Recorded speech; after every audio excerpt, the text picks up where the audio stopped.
Now we're going to hear about a man who was in an Ethiopian prison just a few months ago. Today he's here in Washington, meeting with government officials and drawing large crowds at academic conferences.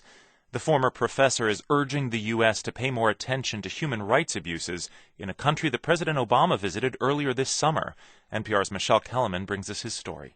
Bekele Gerba was released from jail just a few months before President Obama visited Ethiopia, a trip he says sent all the wrong messages. We shouldn't have shown any solidarity with that kind of government that is repressive and very much authoritarian and very much disliked by its own people. The 54-year-old is a leader of a political party that represents the Oromo, one of the country's largest ethnic groups. Size, however, is no guarantee of a political voice. He lost his bid for parliament, and he says the Oromo are politically marginalized and are being pushed off their land as the government makes deals with international investors. The greatest land grabbers are now the Indians and the Chinese. In fact, there are Saudi Arabians as well.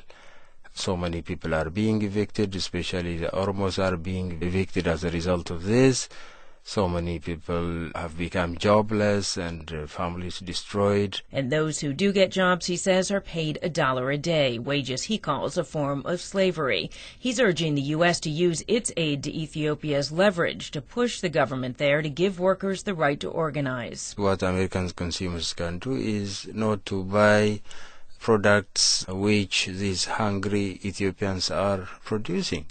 It is immoral to buy these things and these goods and to encourage the producers to continue in the future. Gerba didn't name any specific products, and most of them are exported to China, India, and Saudi Arabia. He acknowledges that the U.S. doesn't have influence over those business dealings. The State Department wouldn't comment on his boycott call. Gerba's case has been featured in the department's annual human rights reports. A former foreign language professor, he was arrested in 2011 after meeting with Amnesty International researchers and sent to prison on terrorism charges. The U.S. has criticized Ethiopia for using laws aimed at terrorists to crack down on political opponents. Gerba says he's a Christian and believes in nonviolence. And in his 4 years in prison, as he heard the cries of other Oromo being beaten and tortured, Gerba spent a lot of time poring over the collected writings of Martin Luther King. I translated this book into my own language, the Oromo language, and it is now ready for publication. Bekele Gerba is not sure what he will face when he returns home from the U.S. Nobody is actually sure in Ethiopia what will happen to him anytime.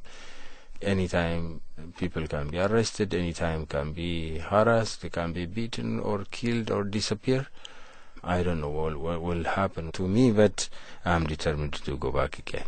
Gerba plans to return home next week and expects to start teaching again at Addis Ababa University. Michelle Kellerman, NPR News, the State Department.